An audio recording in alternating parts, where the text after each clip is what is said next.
साथियों, जैसा कि आप अवगत हैं कि हम लोग इस YouTube चैनल पे इस समय ऐतिहासिक स्रोतों के विषय में अध्ययन कर रहे हैं और प्राचीन भारतीय इतिहास, संस्कृति, सभ्यता को समझने के लिए उपयोगी ऐतिहासिक स्रोतों के विषय में इस समय अध्ययन हो रहा है। इसी क्रम में हमने वेदों के बारे में अध्ययन किया, हमने आर्यक ग्रंथों के बारे में अध्ययन किया, हमने ब्राह्मण ग्रंथों के बारे में अध्ययन किया और अभी पिछली कक्षाओं में हमने उपनिषदों के बारे में अध्ययन किया, जो कि सिर्फ एक सामान्य परिचय है जिसके माध्यम से हम यह जानने का प्रयास कर रहे हैं कि इतिहास लेखन की बात अगर उठे, इतिहास लिखना हो तो यह ग्रंथ किस प्रकार से उपयोगी हैं और किस प्रकार से आज तक उपयोगी साबित होते रहे हैं। इसी क्रम में आज हम वेदांगों की रचना या फिर वेदांगों की रचना काल के विषय में और वेदांगों के महत्व के विषय में जानकारी प्राप्त करेंगे। तो जो वेदांग हैं, यह आज का हमारा टॉपिक है। वेदांगों के विषय में मुंडक उपनिषद में उल्लेख मिलता है और वहां पर इनकी संख्या 6 बताई गई है और वहां पर इनका क्रमबद्ध ढंग से व्याख्या की गई है। तो मुंडक उपनिषद में वेदांगों का उल्लेख मिलता है और वहां पे वेदांगों की संख्या 6 बताई गई है और उनका यहाँ पे क्रमबद्ध ढंग से उल्लेख मिलता है। लेकिन आप कहेंगे कि जो वेदांग हैं, वेदांगों के विषय में आप बताइए कि वेदांग क्या है। वेदों की रचना जब की गई थी तो उस समय जो संस्कृत प्रयोग हुई वह थी वैदिक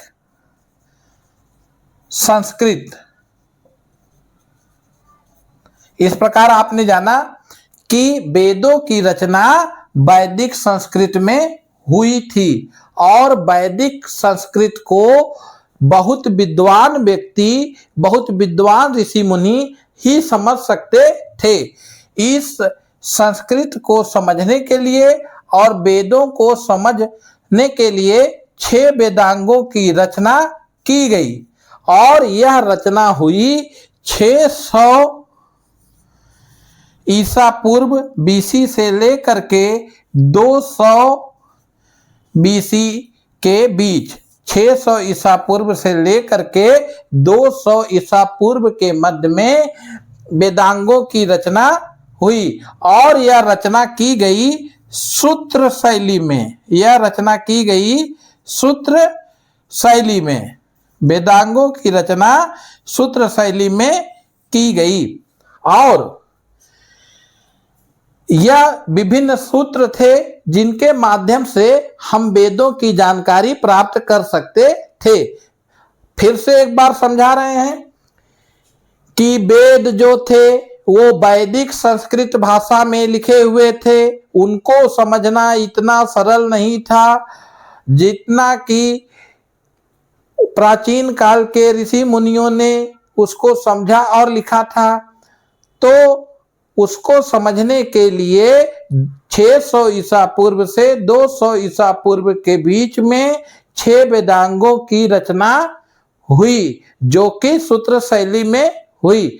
अब आप पूछेंगे सर वेदांग क्या है और वेदांग, ये 6 ठो वेदांग हैं कौन से और इनसे किस प्रकार से वेदों को समझा जा सकता है।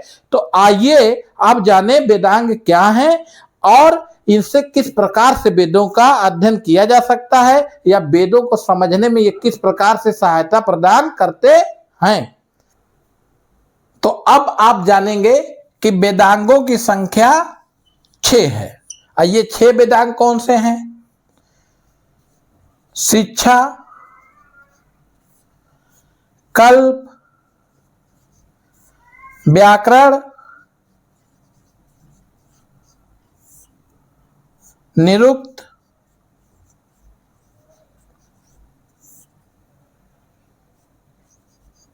छंद और ज्योतिष।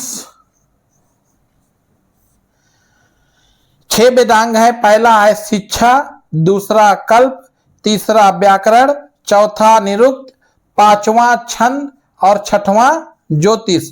कभी आप प्रश्न आए कि सबसे पहला वेदांग कौन सा है, तो आप बताएंगे शिक्षा, और पूछा जाए कि सबसे अंतिम वेदांग कौन सा है, तो आप बताएंगे ज्योतिष। यह बात परफेक्ट है कि सबसे पहला वेदांग शिक्षा है और सबसे अंतिम वेदांग ज्योतिष है।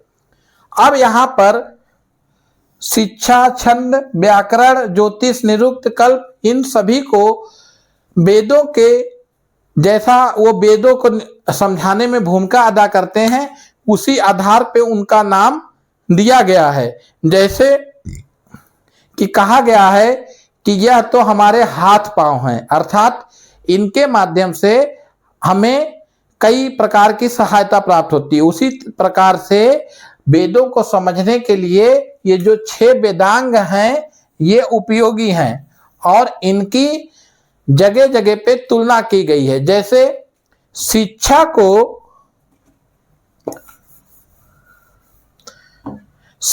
को वेदों की नाक कहा गया है। शिक्षा को वेदों की नाक कहा गया है। जिस प्रकार से नासिका से व्यक्ति श्वास लेता है और प्राणवायु अंदर प्रवेश करती है, उसी प्रकार से जो शिक्षा से संबंधित ग्रंथ हैं उनके माध्यम से वेदों को समझने में सहायता प्राप्त होती है, जिसका अभी हम इसी वीडियो में अध्ययन करेंगे। कल्प को वेदों का हाथ कहा गया है। जिस प्रकार से व्यक्ति के हाथ उसके बहुत से कर्मों को स्वरूप देते हैं, उसी प्रकार से कल्पों के माध्यम से विभिन्न वैदिक ग्रंथों के विधि विधानों को समझने में सहायता मिलती है। व्याकरण को शिक्षा का मुख कहा गया है। जिस प्रकार से उच्चारण और भाषा संबंधित जो सबसे प्रमुख अंग है वह है हमारा मुख, उसी प्रकार से व्याकरण भी वेदों की भाषा से संबंधित होने के कारण मुख कहा गया है। उसके बाद निरुक्त को कान कहा गया है। निरुक्त को कान कहा गया है। जिस प्रकार से किसी व्यक्ति के कान विभिन्न शब्दों को सुनते हैं और उसको सही रूप में मस्तिष्क तक पहुंचाते हैं और उनके उत्पत्ति के आधार को भी जानते हैं कि किस दिशा से आया है और इस शब्द का वास्तविक मतलब क्या है, उसी प्रकार से निरुक्त में भी व्याख्या की गई है वेदों के शब्दों की, जिसके बारे में अभी हम अध्ययन करेंगे। इसके बाद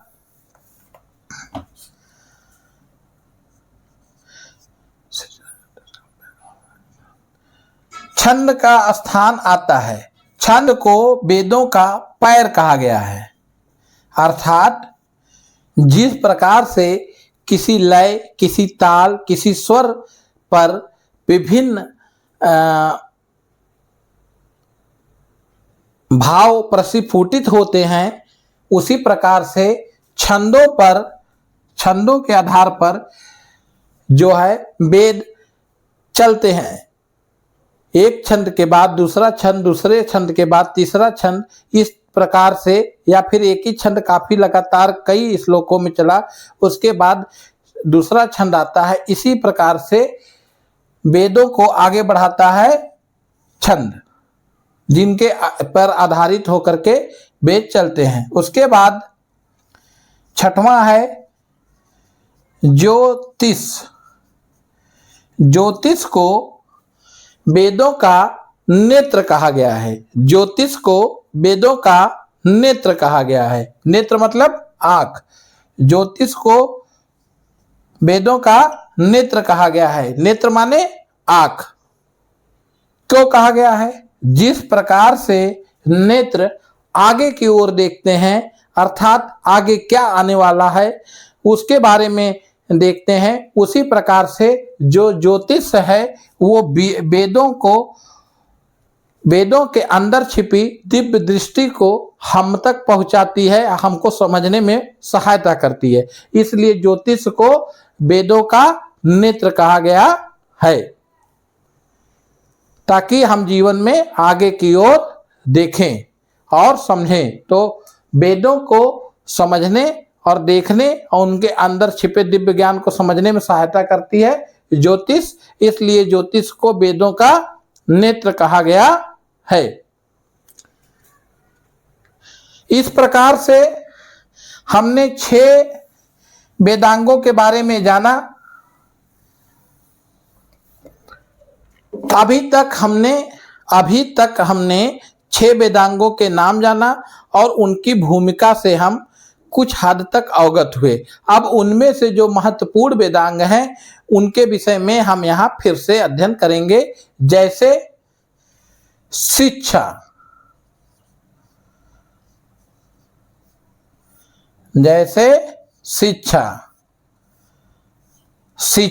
जो है वह महत्वपूर्ण वैदिक वेदांग है। शिक्षा जो है वह महत्वपूर्ण वैदिक वेदांग है। शिक्षा के अंतर्गत जो रचना हुई है उसे कहते हैं प्रतिशाख्य।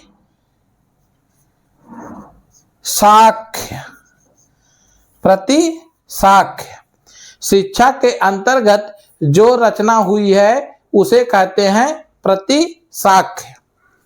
और 2 प्रतिशाख्य महत्वपूर्ण हैं। एक है शौनकाचार्य का प्रतिशाख्य और दूसरा है कात्यायनाचार्य का और शौनकाचार्य का। शौनकाचार्य ने ऋग्वेद पर प्रतिशाख्य लिखा और कात्यायनाचार्य ने वाजसनेयी संहिता पर प्रतिशाख्य लिखा।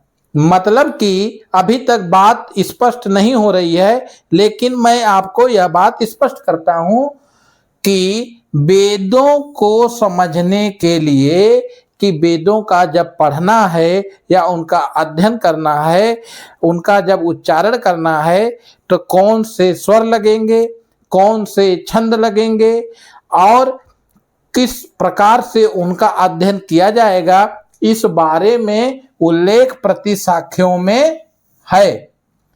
और प्रतिशाख्य अगर ऋग्वेद के विषय में अध्ययन करना है तो शौनकाचार्य का प्रतिशाख्य बहुत प्रसिद्ध है। और वाजसनेयी संहिता मतलब शुक्ल यजुर्वेद के बारे में अध्ययन करना है तो कात्यायनाचार्य की प्रतिशाख्य महत्वपूर्ण है।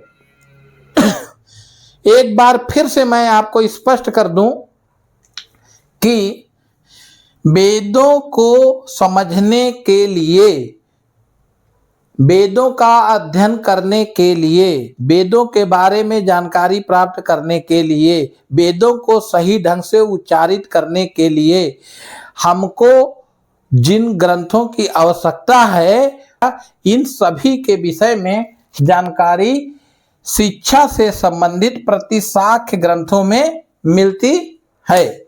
और यह जो प्रतिशाख्य ग्रंथ हैं वह मुख्य रूप से 2 प्रसिद्ध हैं। एक है शौनकाचार्य का और दूसरा है कात्यायनाचार्य का। शौनकाचार्य ने ऋग्वेद पे प्रतिशाख्य लिखा। शौनकाचार्य ने ऋग्वेद पे प्रतिशाख्य लिखा मतलब कि अगर आप शौनकाचार्य का प्रतिशाख्य आप पढ़ेंगे तो आपको ऋग्वेद को समझने में सहायता प्राप्त होगी। आपको यह वहां पे ज्ञान मिलेगा कि कहाँ पे उच्चारण कैसे होगा, कहाँ पे किस शब्द का कौन सा अर्थ उल्लेखित है और कहाँ पे कौन से छंद का प्रयोग किया गया है। इसके बाद कात्यायनाचार्य ने वाजसनेयी संहिता पे अपना प्रतिशाख्य लिखा। इसका अर्थ यह हुआ कि यजुर्वेद के शुक्ल यजुर्वेद के विषय में इन्होंने जानकारी दी कि अगर शुक्ल यजुर्वेद का अध्ययन करना है तो हमें कौन सा विधि अपनानी पड़ेगी, कहाँ कौन सा छंद लगेगा, कहाँ कौन सा स्वर लगेगा, कहाँ किस प्रकार से उसकी व्याख्या होगी, कौन से व्याकरण का उपयोग होगा।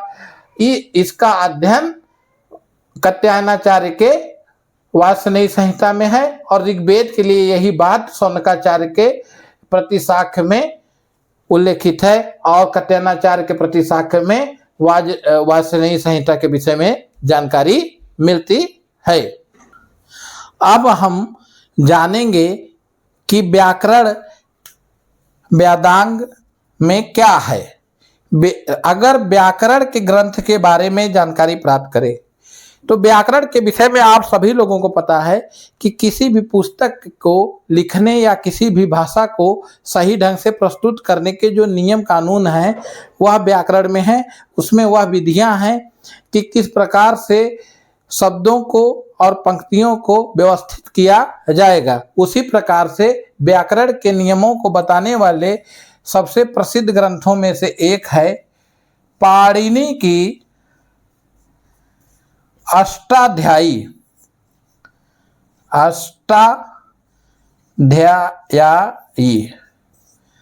पाणिनि की अष्टाध्यायी व्याकरण के विषय में जानकारी देने वाली प्राचीनतम किताबों में से एक है पाणिनि की अष्टाध्यायी।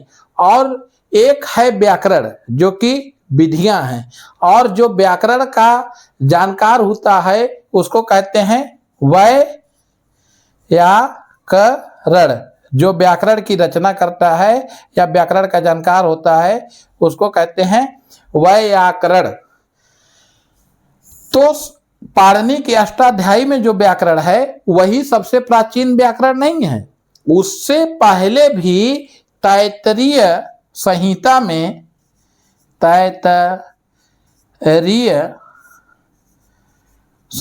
में उल्लेखित मिलता है कि तैत्तिरीय संहिता में उल्लेखित मिलता है कि इंद्र व्याकरण था। इंद्र व्याकरण था मतलब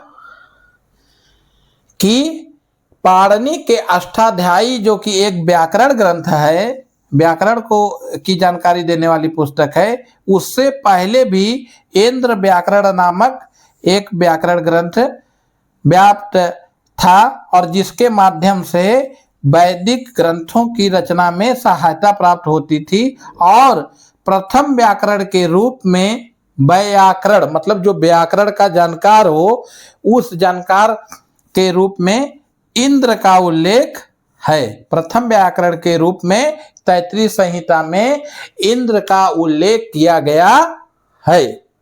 प्रथम व्याकरण के रूप में तैत्तिरीय संहिता में इंद्र का उल्लेख किया गया है। और सबसे प्राचीन अगर व्याकरण की बात आए और इंद्र व्याकरण का उल्लेख वहां दिया गया हो तो आप इसको लगाएंगे। और सबसे प्रसिद्ध व्याकरण ग्रंथ की बात आए तो पाणिनि के अष्टाध्यायी को सही टिक लगाएंगे उत्तर के रूप में। अब हमने यहाँ पे व्याकरण भी जान लिया और आप यह तो जानते ही हैं कि व्याकरण किसी भी शब्द की रचना कैसे होगी, उसकी रचना की विधि क्या है, संधियां कैसे होंगी, समास कैसे होगा और उसका अर्थ कैसे होगा, उसके अलंकार कैसे होंगे, इस विषय में जानकारी देने वाले ग्रंथ होते हैं। तो वैदिक काल ऋग्वेद, यजुर्वेद, सामवेद, अथर्ववेद का अगर अध्ययन करना है तो उनके लिए कौन से नियम लगेंगे, उन नियमों के विषय में जानकारी हमें व्याकरण ग्रंथों से मिलती है और जिसमें सबसे प्रसिद्ध है पाणिनि की अष्टाध्यायी। इसके बाद अब हम निरुक्तों के विषय में अध्ययन करेंगे।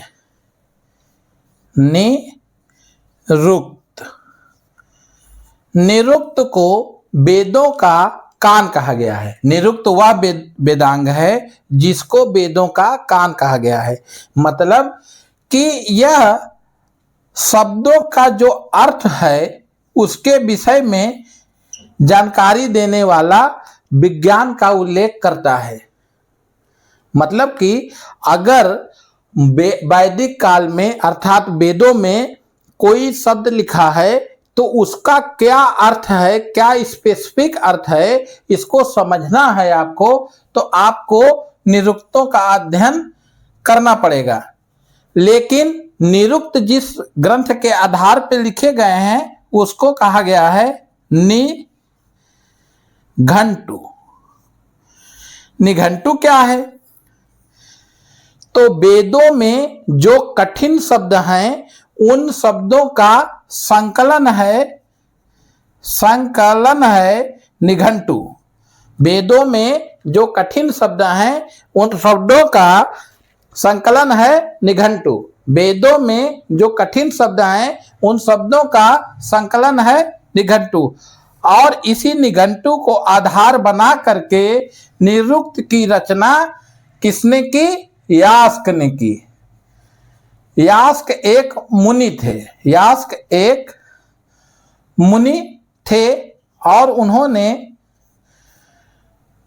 इसी को आधार बना करके, निघंटु को आधार बना करके निरुक्तों की रचना की। और निरुक्त के माध्यम से हम यह समझ सकते हैं कि जो वेदों में कठिन शब्द उल्लेखित हैं उनका अर्थ क्या होगा और उनके उत्पत्ति शास्त्र के विषय में जानकारी हमें निरुक्त से प्राप्त होती है, जो कि यास्क मुनि की रचना है, जिसका आधार निघंटु है, जो कि वैदिक शब्दों, कठिन शब्दों का संकलन है। तो आप यहां समझ गए होंगे, जिस तरीके से हमारे पास कोई ऐसा ग्रंथ हो जिसमें कठिन शब्दों के विषय में जानकारी मिले कि इसका वास्तविक अर्थ क्या है। नहीं तो अगर यह जानकारी नहीं होगी तो वेदों को समझना कठिन होगा। इसलिए निरुक्तों की रचना यास्क मुनि के द्वारा की गई। इसके बाद छंद। छंद क्या है? जैसे किसी श्लोक में मान लीजिए 4 पंक्ति हैं, तो 4 पंक्ति होंगी और एक पंक्ति में कितने शब्द, कितनी मात्राएं होंगी। और अगर इतने शब्द, मान लीजिए उसकी संख्या निश्चित हो कि इतने शब्द होंगे तो इसको इस नाम से बुलाया जाएगा, अगर इससे कम होंगे तो इस नाम से बुलाया जाएगा, इससे ज्यादा और इतने शब्द होंगे तो इसको इस नाम से बुलाया जाएगा। इसी प्रकार से छंदों का उल्लेख किया गया है। छंद मतलब है जैसे आपकी चौपाई में 4 लाइन होती है, वैसे इस श्लोकों में उनकी रचना विभिन्न छंदों में की जाती है। तो सबसे प्राचीन जो छंद शास्त्र है उसकी रचना पिंगल मुनि ने की थी। पिंगल मुनि ने की थी और इनके ग्रंथ का नाम था छंद शास्त्र। और पिंगल मुनि के द्वारा लिखे गए छंद शास्त्र में विभिन्न प्रकार के छंदों का उल्लेख है, उसके विषय में जानकारी मिलती है, जिससे कि हमें वेदों को समझने में भी सरलता प्राप्त होती है। लेकिन इसी छंद शास्त्र में पहली बार शून्य का प्रतीक बिंदु बताया गया है। बिंदु मतलब पॉइंट, बिंदु बताया गया है। इसी छंद शास्त्र में शून्य को एक संख्या के रूप में उल्लेखित किया गया है। पिंगल मुनि के छंद शास्त्र में ही द्विआधारी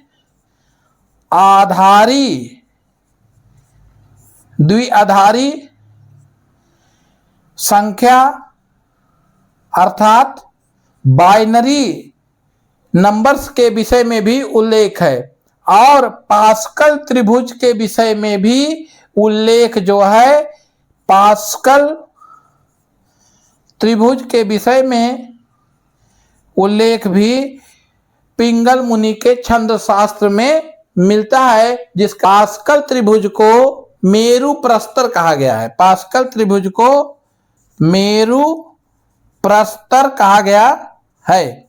ये अन्य महत्वपूर्ण जानकारियां थी, लेकिन छंद शास्त्र का रचना किसने की? पिंगल मुनि ने। छंदों का क्या महत्व है? तो छंदों को वेदों का क्या कहा गया है? पैर कहा गया है। और इसी आधार पर वेद, इसी के सहारे आगे बढ़ते हैं। तो वेदों के श्लोकों की रचना, उनकी मात्राओं, उनकी कितनी पंक्तियां होंगी, इन सभी का निर्धारण छंद के आधार पर होता है। उदाहरण के तौर पे बता दें कि त्रिष्टुप एक छंद है।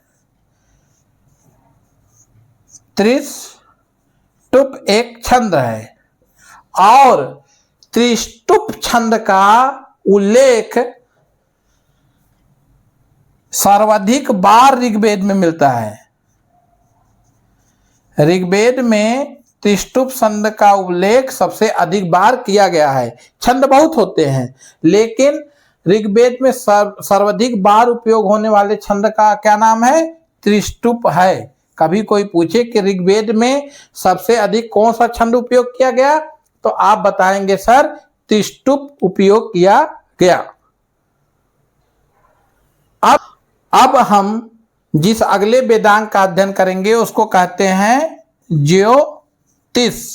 ज्योतिष को वेदों का नेत्र कहा गया है, मतलब आंख कहा गया है। ज्योतिष को वेदों का नेत्र कहा गया है।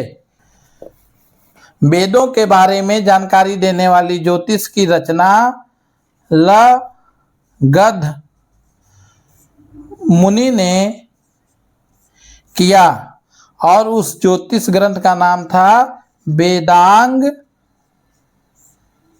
ज्योतिष। तो वेदांग ज्योति किसके रचना किसने किया? लगध मुनि ने किया। ज्योतिष को वेदों का नेत्र कहा गया है। जिस प्रकार से हम आंखों से आगे की ओर देखते हैं, उसके बाद हम आगे बढ़ते हैं, उसी प्रकार से ज्योतिष से विभिन्न स्थिति परिस्थितियों का आकलन किया जाता है। उस तत्पश्चात आगे बढ़ने का निर्णय लिया जाता है और ज्योतिष जो हैं उनको वेदों का नेत्र कहा गया है। यह एक वेदांग है। तो हमने आज वेदांगों के विषय में अध्ययन किया, जिसमें आज हमने 6 वेदांगों के विषय में अध्ययन किया। वह 6 वेदांग हैं शिक्षा, ज्योतिष, कल्प, व्याकरण, निरुक्त, छंद। और इस प्रकार से हमने जाना कि वेदांगों की सहायता से वेदों को समझना सरल हो गया। वेदांगों की रचना सूत्र शैली में की गई और वेदांगों के रचना 600 ईसा पूर्व से 200 ईसा पूर्व के बीच की गई थी। वेदांग जो हैं उनके विषय में सबसे महत्वपूर्ण बात है, जो कि अंत तक जो वीडियो देख रहा होगा वह जानेगा कि कभी प्रश्न आए कि वेदांग क्या वैदिक साहित्य के अंग हैं, तो आप कहेंगे सर वेदांग वैदिक साहित्य के अंग नहीं माने जाते। वेदांग जो हैं वैदिक साहित्य के अंग नहीं माने जाते। वेदांगों को वैदिक साहित्य का अंग नहीं माना जाता, लेकिन वेदांगों की सहायता से वेदों को समझा जाता है। अगर कभी कोई पूछे कि क्या वेदांग वैदिक साहित्य के भाग हैं, तो आप कहेंगे नहीं, वेदांग वैदिक साहित्य का भाग नहीं है। लेकिन वेदांगों की सहायता से विभिन्न वेदों को समझने में सहायता मिलती है। तो इस प्रकार से आज हमने वेदांगों के विषय में अध्ययन किया। नमस्कार, धन्यवाद।